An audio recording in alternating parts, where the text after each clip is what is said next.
फिल्मी मसाला नाव की top 10 serial of the week 42 के बारे में इस वीडियो में मैं आप लोगों को बताने वाली हूँ। 10 नंबर पोजीशन पर है गंगा माई की बेटियाँ। गंगा माई की बेटियाँ सीरियल का टीआरपी रेटिंग है 818 रेटिंग पॉइंट। 9 नंबर पोजीशन पर है मंगल लक्ष्मी। मंगल लक्ष्मी सीरियल का टीआरपी रेटिंग है 822 रेटिंग पॉइंट। 8 नंबर पोजीशन पर है मन्नत। मन्नत सीरियल का टीआरपी रेटिंग है 824 rating point.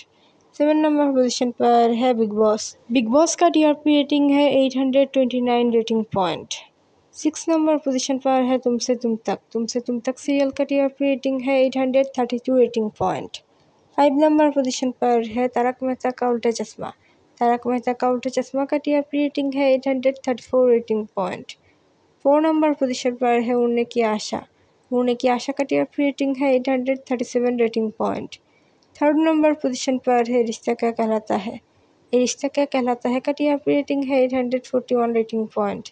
2nd number position पर है क्योंकि सास भी कभी बहू थी। क्योंकि सास भी कभी बहू थी का टीआरपी रेटिंग है 854 रेटिंग पॉइंट। और 1st नंबर पोजीशन पर है अनुपमा। अनुपमा का टीआरपी रेटिंग है 855 रेटिंग पॉइंट। टॉप 10 सीरियल में से कौन सी सीरियल है आपकी फेवरेट, हमें कमेंट पर बताइए। मोर अपडेट के लिए मेरे चैनल के साथ जुड़े रहिए।